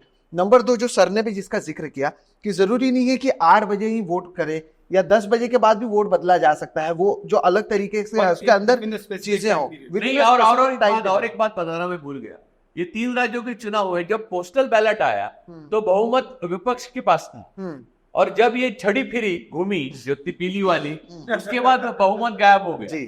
जबकि हम ग्राउंड रियलिटी मैं खुद जानता हूं, आप खुद जानते हैं, जो पत्रकार आप देख के आए, तो ये क्लियर है, यानी आगे आप पूछिए। बिल्कुल। तो ये सर आप दर्शकों को ये भी बताइए कि ये टेक्नोलॉजी एक तो कितनी पुरानी है या कब की ये मशीन है, और आपने जो एक वो बैंक वाला एग्जांपल दिया था कि चीजें कैसे बदली जा सकती है अंदर। ऐसा नहीं है कि पहले ही वोट से अगर मैं नंबर 1 पे दबा रहा हूं तो वोट नंबर 4 को जा रहा है। वो टाइम और वो वोट का कितना वोट होगा, कितने बजे से कितने बजे होगा, वो भी क्या डिसाइड किया जा सकता है, अगर वो भी आप दर्शकों को आसानी से समझा सकते। हाँ, अभी आपने जैसे बोला कि बैंक का जो एग्जाम्पल देता हूं मैं, वो फेवरेट है इसलिए कि सब लोग बैंक जाते हैं और हमको मालूम है कि हम जब बैंक में एफडी रखते हैं, डिपॉजिट रखते हैं, तो हर 3 महीना यानी सितंबर के आखिर में, दिसंबर के आखिर में, मार्च के आखिर में अपने खाते में ब्याज उसका जमा हो जाता है। बैंक को ब्याज तो रोज़ कैलकुलेट करना है, क्योंकि बैंक को आरबीआई को बताना है उसकी लायबिलिटी कितनी है। ब्याज ये लायबिलिटी है ना, देना पड़ेगा। तो रोज़ का रोज़ लायबिलिटी क्या प्रोग्राम कैलकुलेट करता है। वही प्रोग्राम उसको मालूम होता है कि अरे आज क्वार्टर एंड है, क्योंकि वो डेट उसको मालूम होती है। हर एक आप कहीं भी जाओ, Y2K शायद आपने नहीं एक्सपीरियंस किया होगा, 2000 में जो प्रोग्राम 31 दिसंबर 1999 तक सही चल रहा था, वही प्रोग्राम मिडनाइट होने के बाद 1 जनवरी 2000 होने के बाद गलत हो गया। तो कहने का मतलब यह है कि तारीख पे बदलने वाले, डिफरेंट एक्शन लेने वाले, हाँ अभी इंटरेस्ट पे आ जाता हूँ। रोज इंटरेस्ट कैलकुलेट करता है बैंक का इंटरेस्ट कैलकुलेशन का प्रोग्राम और जमा कर देता है बैंक के लायबिलिटी अकाउंट में। अब आपके खाते में नहीं आता। जब 30 सितंबर आता है या 31 दिसंबर आता है, तो वही प्रोग्राम आपके खाते में वो इंटरेस्ट जमा कर देता है। क्यों? क्योंकि वो तारीख उसको मालूम है। वैसे ही टाइम भी दे सकते हो आप। अभी सोचिए कि आप अलार्म लगाते हो मोबाइल पे, 6 बजे का अलार्म लगाया, 5:59 को नहीं होगा, 6:01 को नहीं होगा, टाइम बॉम्ब जैसे टाइम पे होगा। तो वैसा मैं टाइम पे अलार्म इज एन एग्जाम्पल, ये उदाहरण है जो टाइम पे काम करता है। इंटरेस्ट का प्रोग्राम में डेट पे काम करता है। उन दोनों का भी आप मिलाप कर सकते हो और ये बोल सकते हो कि जब तक, ऐसे भी कह सकते हो कि जब तक मैं आपको पीली डंडी ना दिखाऊं तब तक आप कुछ नहीं करोगे।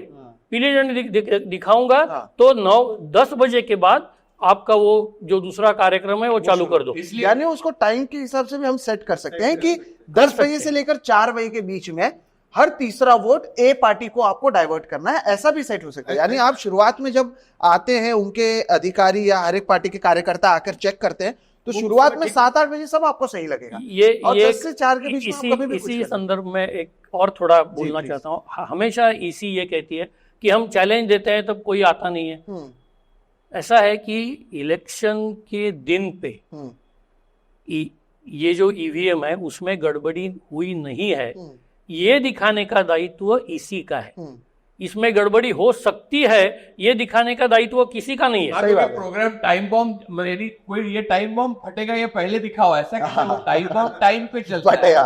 वो उस दिन उसने गड़बड़ी नहीं की, ये दिखाने का दायित्व इसी का है और वो ये मानते नहीं है। इसी are absolutely mischievous and fraudulent body. Sir इसी पे मैं अभी आपसे बात करना चाहता हूं। हमने कितने बार देखा उनके वेबसाइट पर, आप BEL के जाओ, वहां पर लिखा हुआ है कि बीजेपी के राजकोट के जो डिस्ट्रिक्ट प्रेसिडेंट है 4 लोग हैं। मेरे पास यहाँ लिस्ट ही है, देखो ना ये लिस्ट है। हाँ, तो हमारे पास इतनी पढ़ाई हम करते हैं एक तरफ, तो दूसरी तरफ लेकिन इसका जमीन पर कुछ देखने नहीं मिल रहा है, और ये डेमोक्रेसी के लिए कितना खतरनाक है सर। आपको इसी में और एक सवाल मैं पूछना चाहता हूँ। मेरा जितना लिमिटेड नॉलेज है, अब तक जितने भी ईवीएम के मैल फंक्शन हुए हैं, यहाँ जहाँ पर वो पकड़ा गया है कि कुछ गड़बड़ है, मतलब मिसमैच हो रहा है, वहां पे हर बार वो वोट बीजेपी को क्यों जा रहा है? और दूसरी बात मैं बताता हूँ, गुजरात का इलेक्शन जो एंटी इनकम्बेंसी इतनी होने के बाद, और पिछली बार करीब करीब कांग्रेस जीती थी, उसके बाद जो अभी वोट मिले, मैं वो बात बता रहा हूँ, आरजेडी जीत चुकी थी, हार गई अचानक,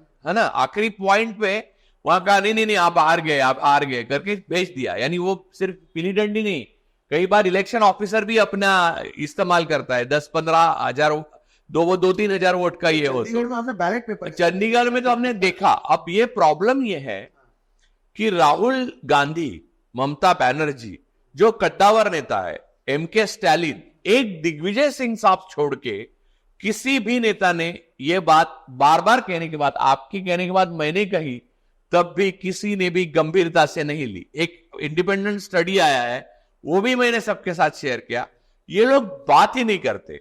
तो are they a part of problem और they are problem, they are not solution of the problem. यानी देखिए, आप CPIM की लिए हम बहुत रिस्पेक्ट करते हैं, क्योंकि इलेक्टोरल बॉन्ड सबने लिए लेकिन आपने नहीं लिए, इसलिए हम रिस्पेक्ट करते हैं। उसके खिलाफ पिटीशन दे और वो जीते भी आप। तो बात यह है कि कोई भी नेता, आपकी इंडिया गठबंधन में आप उनके साथ है, लेकिन इसमें से कोई नेता चुप्पी लगाए बैठा है। इसकी वजह उनकी ये वोटिंग का जो मशीन है, या मशीन यानी टेक्नोलॉजी है, उसके बारे में 100% इलिटरेसी है, या केयरलेसनेस है, या they are part of that system which is corrupt, rotten and going towards authoritarianism. ये सवाल मैं आप दोनों से पूछना चाहता हूं, और एक सवाल इसमें ऐड करके कि इसके बारे में ये जो विपक्ष की पार्टियां हैं और नेता हैं, वो बात तब करते हैं जब वो चुनाव हार जाते हैं। तो आप चुनाव लड़ने से पहले बात नहीं करो, हारने के बाद जब आप बात करो तो वो कितना वैलिड है?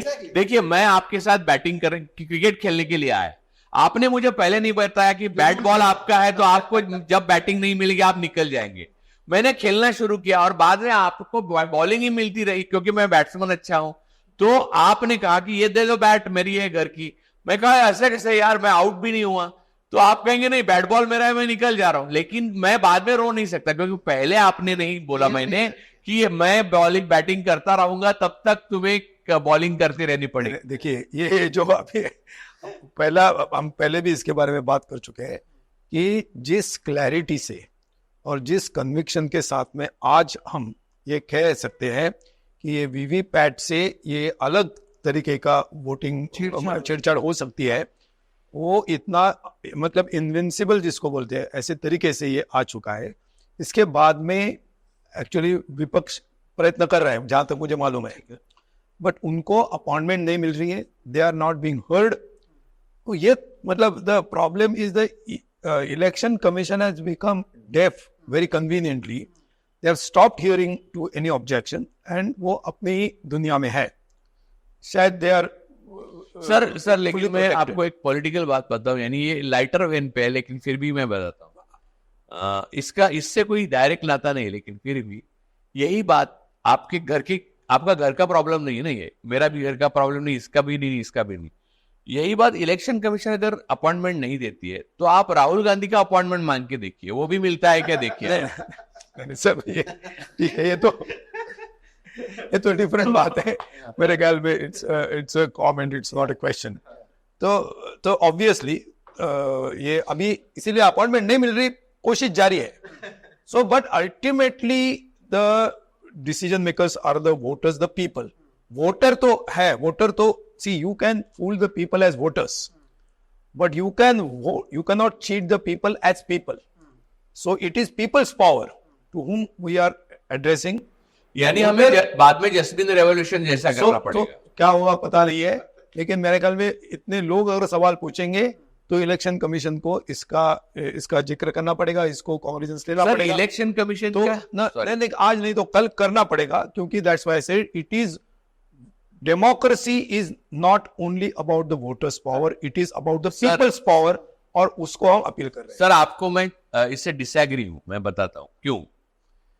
सर इलेक्शन कमीशन है नहीं, गंगाधरी शक्तिमान है. कैसे बताता हूं मैं. इलेक्शन कमीशन हो या कोर्ट हो, सर मोदी जी और शाह जी जो है वही सब कुछ है. और मोदी जी आज 10 साल हुए पहले प्रधानमंत्री हैं जिन्होंने किसी भी सवाल के पीपल, जनता, आप जो कह रहे उनके सवालों के जवाब नहीं दिए, जबकि वो उत्तरदायी बनते हैं, वो ट्रस्टी है, तो उन्होंने नहीं दिए.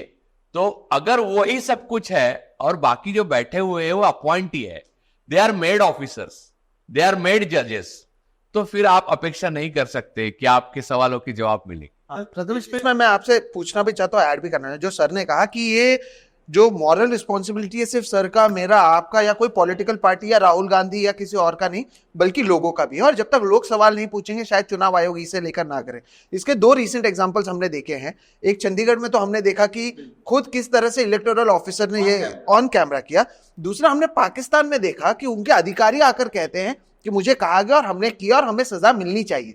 और इसके बावजूद हम देखते हैं कि और डेवलप्ड नेशंस अगर अब तक ईवीएम पर नहीं आए हुए हैं और हमारे उधर इतने सवाल उठने के बावजूद अगर इसे सबसे ज्यादा बनते हैं, लेकिन जापान में बैलेट पेपर यूज नहीं करते वो, तो इसका आगे होगा क्या? यानी अब चुनाव तो होने वाले हैं, लोग वोट करने वाले हैं, और जैसे कि हम बार बार कह रहे हैं, हम नहीं चाहते कि आप वोट ना करें. हम चाहते हैं कि वोट करने के बाद आप देखें कि आप वीवीपैट पर आपका पर्चा गिर रहा है या नहीं, और अगर बाहर कोई है तो एक अलग तरीके से एम्पेरिकल डेटा बनाया जाए जिसका बाद में हम यूज कर सकें. लेकिन जितनी बातें या जितनी चीजों को लेकर हम आप डिस्टर्ब हो रहे हैं, क्या आपको लगता है कि जमीनी स्तर पर उतना देखने मिलता है? हाँ, तुम सर जो कह रहे हैं ना, उस बात में एक प्रॉब्लम है सर. यहाँ पर क्या हो गया है, पॉइंट ऑफ अग्रीमेंट के लिए हमने इंस्ट्रूमेंट्स बनाए थे. ये जो इंस्टीट्यूशन है वो इसलिए बनाए थे कि हर तरीके के, मतलब जितने सर उतने क्या कहते हैं विचार, उतने अलग विचार, ऐसे एक मराठी में कहावत है. तो प्रॉब्लम ये है कि ये सारा ट्रुथ जो है, सत्य क्या है, इस पर ठप्पा लगाने का काम बनाने के लिए जो हमने इंस्टीट्यूशंस बनाए थे, वो इंस्टीट्यूशंस खुद का काम नहीं कर रहे, ऐसे दिखाई दे रहे, वो कॉम्प्रोमाइज हो गए. अब प्रॉब्लम ये है कि आप ठीक है, आप बोलोगे कि किसी ने मोबिलाइज कर दिया ईवीएम के खिलाफ, या ये सवालों को लेके किसी ने मोबिलाइज किया, और वो हुआ भी. दिल्ली के कैपिटल में हमने देखा कि 5-6 लाख लोग जमा हुए थे ये मोर्चा लेके. अब सवाल ये है कि हम सत्य क्या है ये डिसाइड करने का अथॉरिटी हम दे किसको? अगर जो सेंट्रल जो हमने इंस्टीट्यूशन बनाए वही फेल है, तो हम मॉब जस्टिस बोला जा सकता है इसको. मॉब जस्टिस इंटरनेशनल हम ऑब्जर्वर बुलाना पड़ेगा. तो ये भी प्रॉब्लमेटिक और एक प्रॉब्लम इंट्रोड्यूस हो जाता है कि हम हमारी डेमोक्रेटिक प्रोसेस में किसी इंटरनेशनल इसको लाएंगे क्या, ये और एक प्रॉब्लम है. जैसे जेपीसी गठन हुआ नहीं, international observer I don't support sir. लेकिन मैं एक हम अपना काम हम करेंगे. सर मैं बताता हूँ, सर मैं आपको उदाहरण बताता हूँ. आप जो काम करने जा रहे थे, जब जेपीसी की मांग की गई अडानी के मामले में, आप लोकसभा में लड़े, संसद में लड़े, लोग बोले इसमें से संजय सिंह जेल में गए, महुआ मैत्रा को गलत तरीके से निकाला गया, राहुल गांधी को बाहर कर दिया गया था, वो वापस लकीली आ गए। लेकिन आप समझिए जेपीसी आप नहीं बना सके, जबकि 414 सीट होने के बाद राहुल गांधी ने बोफोर्स में जेपीसी बनाई थी, अरुण जेटली उसके अतिरिक्त, तो राजीव गांधी ने। तो बात यह है कि सर जेपीसी अगर आप नहीं बना सकते तो विपक्ष का ऐसा ऑब्जर्व पैनल जो बना था इम्पॉसिबल है। तो इंटरनेशनल ऑब्जर्वर की बात मेरे देशभक्ति से नहीं आई है या देशद्रोह से नहीं आई है सर, दूसरा कोई विकल्प नहीं है, इसलिए आई। मेरे ख्याल में जब इलेक्शन होने दो, लोगों के मन में जो गुस्सा है वो अगर उसके साथ में अगर कोई छेड़खानी होती है तो जनशक्ति ये इस देश की सबसे बड़ी ताकत है। और वो इमरजेंसी भी आई थी देश में, ऐसा नहीं। देखिए एक मिनट, हर सिचुएशन एक जैसी नहीं होती, कोई दूसरे तरीके से इसका जिक्र मतलब इसका कॉग्निजेंस सिस्टम को लेना पड़ेगा। सिस्टम में ही कुछ क्रैक हो सकते हैं, सिस्टम में भी कुछ लोग सच बोलेंगे। और मेरे ख्याल में we should always see this is the question of trust and the faith in the power of the people. अगर हम लोग जनतंत्र पर विश्वास रखते हैं तो जनशक्ति पर भी विश्वास करना पड़ेगा। बस मैं एक एडिशन में पॉइंट करते करते रह गया वो कि देखिए सवाल यहीं पे आके रुक रहा है। अभी जहाँ जैसे यहाँ पे डिसएग्रीमेंट हो रहा है, यहाँ पर कुछ मतभिन्नताएं, हम कंक्लूड करने के समय बोले हैं। बस मैं यही कह रहा हूँ कि देखिए पॉइंट यही तो है कि ये डिसएग्रीमेंट जो है इसके बीच में आर्बिट्रर कौन है या अथॉरिटी कौन रहेगा। और यही डर है कि जैसे सर ने कहा कि वो गुस्सा है, अब वो जब गुस्सा फूटेगा तब उसको कंट्रोल नहीं कर पाएगा कोई। और ये देश के लिए सबसे बड़ा खतरा है, ये देश के लिए खतरा बन सकता है कि अगर आप देखिए ये कहा जाता है ना वो प्रेशर कुकर में सीटी होती है वगैरह, इलेक्शन के बारे में डेमोक्रेसी क्या होती है, तो प्रेशर कुकर के लिए सीटी होती है, अभिव्यक्ति जो है। या अगर हम वो प्रेशर कुकर को सीटी नहीं देंगे या उसको कुछ डायरेक्शन नहीं देंगे, ये गुस्से को रिफ्लेक्ट होने का चांस नहीं देंगे, तो ये पूरा जो डेमोक्रेटिक सिस्टम हमने 75 साल से बनाया है, हम जिसका अमृतकाल सेलिब्रेट कर रहे हैं वो कॉम्प्रोमाइज अगर हो गया, अगर वो उस जगह पे फट गया, वो गुस्सा जो है वो वहां पर फूटा, तो हम हमारा देश गवा बैठेंगे। ये डर, ये सही। अभी मुझे लगता है कि एक एक कंक्लूड करते हुए मैं सवाल पूछना चाहूंगा माधव सर, फिर आपके पास ही आऊंगा। अब जनता क्या कुछ करे? अब हम ये चुनाव को तो आगे बढ़ा नहीं सकते, और ये तो है कि 2024 का चुनाव इसी तरह से लड़ा जाना है। जनता को आप क्या कहना चाहेंगे? क्या आज की ये पूरी जो हमारी कोशिश थी उससे उन्हें हताश होना चाहिए, निराश होना चाहिए, या सतर्क होना चाहिए, और उन्हें क्या करना चाहिए? सवाल पूछने की बात तो है ही, जो लगातार हम इनसे मैं पूछूंगा भी, जनता को आपको क्या कहना चाहेंगे, और चुनाव आयोग से जो ऑपोजिशन पार्टीज है उन्हें क्या करना चाहिए? अगर पॉलिटिकल ना हो तो सवाल क्या क्या पूछे जाने चाहिए? जैसे पहले भी हम बोल चुके हैं, जनता को सतर्क तो होना ही चाहिए, और वोट जितना हो सके उतना वोट देना चाहिए। ये ईवीएम मैनिपुलेट हो सकता है, इसका मतलब ये नहीं कि हम वोटिंग ना करें। रोड़ेकर सर ने भी शुरू में यही कहा कि इसका मतलब ये नहीं है कि जाओ आप वोट करो, जितना हो सके उतना वोट करो। और जब आप बटन दबाओगे तो जो कुछ आपने बटन दबाया वो आपको वीवीपैट में दिखता है कि नहीं, ये देखो। वो पर्ची जो छपी वो गिर गई कि नहीं, ये देखो। अगर नहीं होती है तो मैं हर पॉलिटिकल पार्टी से, इसमें सिर्फ अपोजिंग पार्टीज नहीं है, मैं बीजेपी से भी यही कहूँगा कि अपना एक स्वयं से कार्यकर्ता बाहर रखे, जो जिनको ये नहीं दिखा है उनका सिर्फ काउंट करे। पूछना नहीं है किसको वोट दिया, आपने जिसको वोट दिया वो आपको दिखा के नहीं दिखा, और आपकी पर्ची अंदर गिरी कि नहीं गिरी, इतना जिनको नहीं दिखता है उसका काउंट करे तो अपने पास डेटा आ जाएगा। और हर पॉलिटिकल पार्टी ने मेरे ख्याल से इलेक्शन कमीशन को फिर एक बार अपील करनी चाहिए कि वीवीपैट की वोट्स काउंट करो। तो मेरे ख्याल से दो चीज़ें बनती है, इलेक्शन कमीशन को खुद ही ये निर्णय लेना चाहिए कि वीवीपैट की पर्ची का ही काउंटिंग करेंगे, कंट्रोल यूनिट का नहीं करेंगे। जिसके ऊपर लोगों का विश्वास नहीं है वो आप फोर्स न करना ही अच्छा है। और निसंदिग्ध रूप से वो गलत है। गलत है।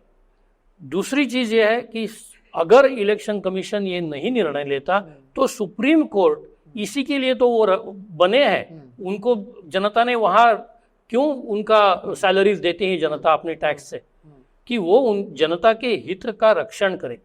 तो सुप्रीम कोर्ट ने ये कहना चाहिए कि अगर इसमें संदेह है, क्या है, बैलेट पेपर पे जाना इस समय तो मेरे ख्याल से पॉसिबल ही नहीं। दूसरी चीज ये है कि बैलेट पेपर में बहुत सारी वोट्स नल एंड वॉइड होती थी, जो ईवीएम के आने के बाद बंद हो गया है, क्योंकि एक ही ठप्पा पड़ता है। तो ये एडवांटेज जो अपने को ईवीएम से मिला है वो गंवाने की जरूरत है नहीं। ईवीएम को स्टैंप की जगह यूज करो, और जो वोट स्लिप है वो उसको बैलेट पेपर की तरह यूज करो, हाइब्रिड मॉडल बनाओ। हाँ, यानी आप कह रहे हैं कि जो पहले का जो मॉडल था उसको आप इलेक्ट्रॉनिक तरीके से बताइए और वीवीपैट को आप काउंट करो। और ये निर्णय सुप्रीम कोर्ट दे सकती है अगर इलेक्शन कमीशन नहीं लेता है तो। बिल्कुल राजू सर, इस पर हमने लगातार चर्चा की, जो सर ने बात की उसी को आगे बढ़ाता हूँ। घूम फिर कर बात ये चुनाव आयोग, सुप्रीम कोर्ट, सरकार, इस पर आ जाती है, और इन्हें लेकर तो हमने चर्चा की भी हुई है कि इन पर कैसे भरोसा करें, क्योंकि जब लगातार विपक्ष को अगर 6 महीने से समय नहीं दे रहा है, उसमें विपक्ष की भी गलती है कि वो उसके बावजूद जमीन पर आकर प्रदर्शन नहीं कर रहा, लेकिन वो बायस्ड है, कम से कम चुनाव आयोग वो तो खुलकर दिख रहा है। तो करें क्या? सुप्रीम कोर्ट में जाएंगे, समय मिलेगा, वो कहेंगे चुनाव आयोग के पास जाओ, चुनाव आयोग एंटरटेन नहीं कर रहा है, तो किया क्या जाए? देखिए, किया क्या जाए ये मुझे तो, मैं नहीं सॉल्यूशन दे सकता। सर ने सॉल्यूशन देने की कोशिश की, लेकिन सर के सॉल्यूशन से मेरा एक प्रॉब्लम है। सर का सॉल्यूशन है वो करीब करीब ऐसा है कि जनता से एक इलेक्शन कमीशन, एक सुप्रीम कोर्ट और जनता का अपना एक अलग बैलेट बॉक्स टाइप ऐसा काउंटिंग, इतनी बड़ी मशीनरी हम लगाना चाहिए जो पॉलिटिकल पार्टी के प्रतिनिधि होकर, जो करीब करीब मुझे फिजिबिलिटी उसमें बहुत कम लगती है अपने जैसे देश में इतने बड़े पॉपुलेशन में। एक बात। दूसरी बात मैं बताता हूं कि जो सुप्रीम कोर्ट ने जब ईडी, सीबीआई और एनआईए, एनएसए जो अन्याय कर रही है विपक्ष पे, उस पे कोर्ट में गए थे लोग, तो सुप्रीम कोर्ट ने कहा ये हमारे ज्यूरिडिक्शन में नहीं, ये पॉलिटिकल सॉल्यूशन निकालो। लेकिन स्टेन स्वामी को स्ट्रॉ नहीं देना, ये उनके ज्यूरिडिक्शन में था, और राम का कहा जन्म हुआ वो ज्यूरिडिक्शन में था, वो दिया। तो इस टाइप से उनसे भी अपेक्षा की नहीं जा सकती। तीसरी बात, जो सत्ता पक्ष है उसके प्रधानमंत्री 10 साल में आपके जवाब नहीं देते, और सर की पार्टी को लेकर सारी पार्टियों ने अडानी पे जेपीसी की मांग की, वो जेपीसी खड़ी नहीं करते, और इसके बावजूद 87%, 87% नोटबंदी होती है, और देश में किसान आंदोलन में लोग मरते हैं, वैसे वहां भी मरते हैं, तो भी कोई उफ तक नहीं करता। तो मुझे सवाल ये मेरे दिमाग में है कि इसमें आशा करने के लिए जगह है का? तो ये एक सफोकेटिंग सिचुएशन है, इतिहास में हर देश में आती है, उसका सॉल्यूशन भी आता है बाद में। लेकिन इस पड़ाव पे अगर सॉल्यूशन फौरन मुझे चाहिए, ऐसा आपने कहा, तो विपक्ष जबरदस्त सजग हो जाए, और जो भी छोटे मोटे आंदोलन चल रहे हैं उसको डेमोक्रेटिक आंदोलन में परावर्तित किया जाए। ईवीएम की वो उस पे वीवीपैट का निकाल देना, वीवीपैट को ही चुनना, वो मेन वो माप बोर्ड, ये बात रखी जाए, कंट्रोल यूनिट को बाजू किया जाए। ये बात अगर डेमोक्रेटिक विशाल आंदोलन हुआ तो हो सकता है इलेक्शन कमीशन आपको डर के जवाब देने के लिए बाध्य हो जाएगा। अभी बैलेंस ऑफ पावर ऐसा है कि वो अभी मोदी और शाह को डरता है, तो वो आपको नहीं डरता। तो बैलेंस ऑफ पावर में जनता का डर और मोदी शाह का डर, इसमें मोदी शाह का डर भारी है। जब जनता का डर भारी हो जाएगा तब आपका सॉल्यूशन निकल आएगा। मैं अभी तो पहले जो बोलना था क्या करना चाहिए मैं बोला, लेकिन वेरी प्रैक्टिकल सॉल्यूशन नहीं, प्रैक्टिकल मेजर मैं बोलता हूँ। देखो, सुप्रीम कोर्ट का इस पूरी ईवीएम पर जब चैलेंज हुआ, उसके बाद में एक डायरेक्टिव आया था जिसका जिक्र हमारे बात में नहीं हुआ, एक्चुअली पहले होना चाहिए था, ऐसा समझोगे, वही मैं बोल रहा हूं अभी, कि 5% जो है ऐसे होने चाहिए कि वीवीपैट और वो कंट्रोल यूनिट के जो वोट्स है वो काउंटर चेक करके, मतलब उसको काउंट करे, मैच करके देखो 5%, रैंडम 5%, रैंडम, वो मेरे ख्याल में कहीं भी इंप्लीमेंट नहीं होता। और लोग बोलते हैं, मतलब जिन्होंने ये इलेक्शन में इतने डिटेल माइन्यूटली पार्टिसिपेट करते, वो बोलते हैं कि ये होता भी नहीं है तो भी ये इलेक्शन ऑफिसर ये तो करते नहीं है, और इसके बारे में जो कंप्लेंट्स है वो इलेक्शन कमीशन एंटरटेन नहीं करती, ऐसा कुछ लोगों का reporting. I don't have data about it. अगर समझो वो सही है गलत है छोड़ दो, मेरे ख्याल में ये इंसिस्ट करना चाहिए कि 5% रैंडम वीवीपैट और कंट्रोल यूनिट काउंट करो, और इतना भी नहीं। देखो सर ने जो बताया था मुझे दूसरे इंटरव्यू में कि बैलेट यूनिट में जो तुम दबाते हो उसका काउंट आपको मिल सकता है कि 1 नंबर को कितने लोगों ने दिया, 5 नंबर को कितने लोगों ने दिया, वगैरह वगैरह। ये एक तरफ, तुम्हारा वीवीपैट में जो प्रिंट आया वो एक तरफ, और तीसरा कंट्रोल यूनिट में क्या गया तीसरा, इसको तीनों का काउंट ये 5% में करो रैंडमली चूज करके, और वो पब्लिसाइज करो और उसकी कोई डेट रखो कि भाई ये कम से कम 7 दिन में होने चाहिए। ऐसा अगर इसको अगर इंसिस्ट कर सकते, ये प्रैक्टिकल है, ये कम से कम ये ये बहुत टेक्निकली पार्टी पॉसिबल है सॉल्यूशन। ये मतलब सॉल्यूशन नहीं, मतलब कम से कम क्या बोलते हैं, एक रैंडम चेक, रैंडम चेक, ये मतलब ये कर सकते हैं, इसका इंसिस्ट कर सकते हैं। और प्रवीण आपने जो बोला था कि इसको बहुत जो बोल रहे हैं कि आप खाली नोट करो आपको स्लिप दिखी कि नहीं दिखी, और आप जिसने वोट दिया वो वही था कि नहीं, यस और नो बोलना है। मेरे ख्याल में इसके लिए बहुत कोई पैरेलल यंत्रणा की जरूरत नहीं है। हर एक बूथ के बाहर मेजर पॉलिटिकल पार्टीज के और जिनके कैंडिडेट्स है उनके तो कार्यकर्ता होते हैं, उसको एक कार्यकर्ता को खाली ये बोलना है कि भाई ये देखो, अगर ये खाली देखो, बस दैट्स ऑल। हाँ, हर एक वोटर का शायद नहीं हो सकता, लेकिन कम से कम 40% वोटों का भी अगर ये रिकॉर्ड लिया जाए तो मेरे ख्याल में बहुत अच्छा डेटा आ सकता है।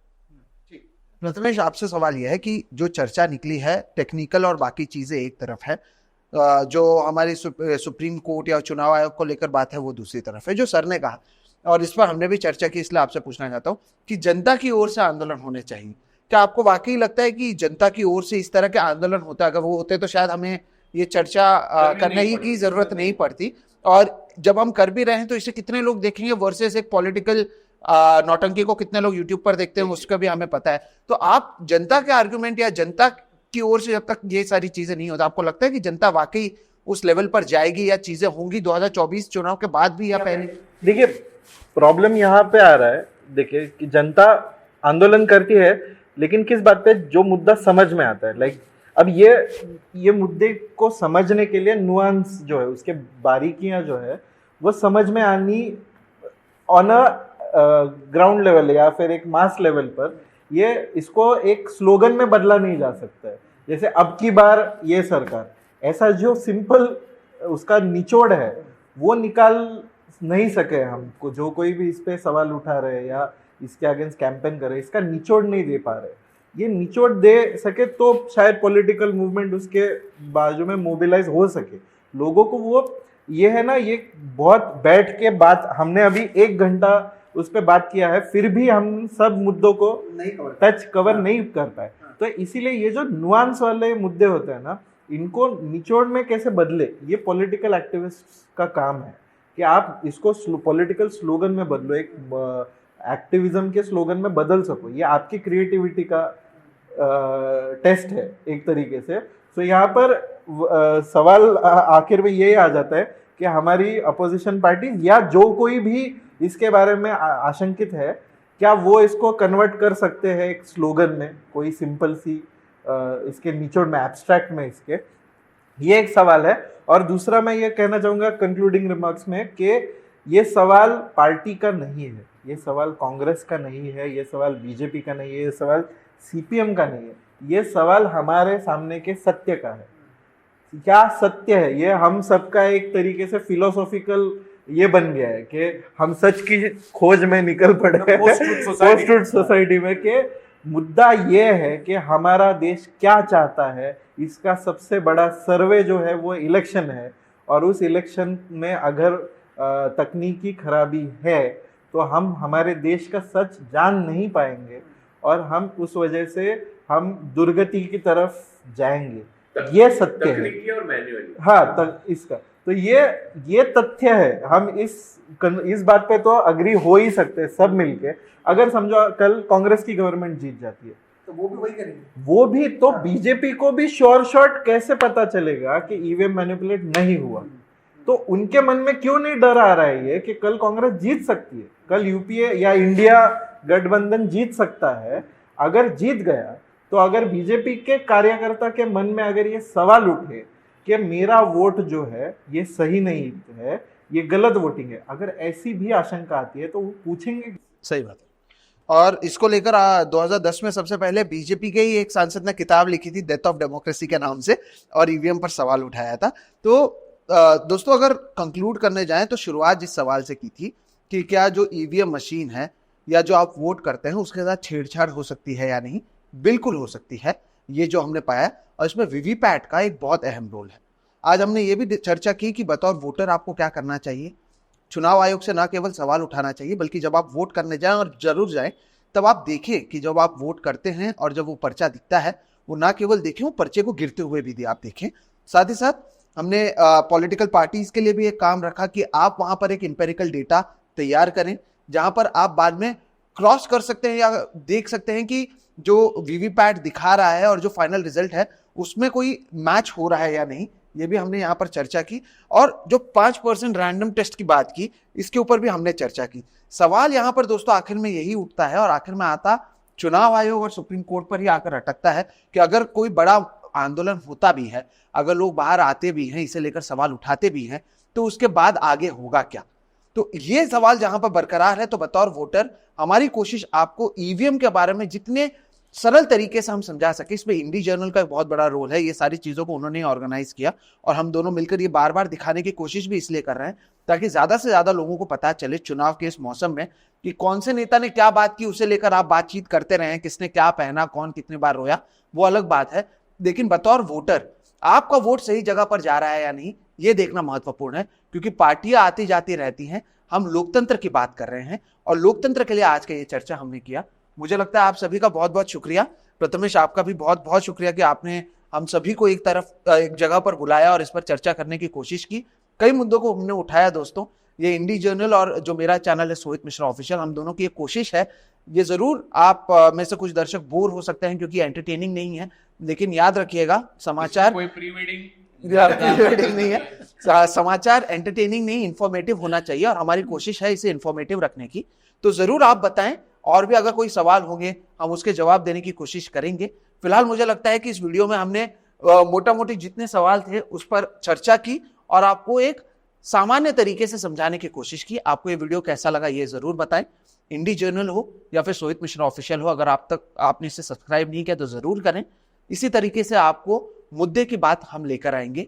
उसमें प्री वेडिंग की बात नहीं होगी, हाथी की बात नहीं होगी, लेकिन आपके और मेरे जीवन की बात होगी। और आप सभी का शुक्रिया कि आप इसमें जुड़े। फिलहाल मुझे लगता है कि शुक्रिया सर। दोस्तों फिलहाल इतना ही। नमस्कार। नमस्कार।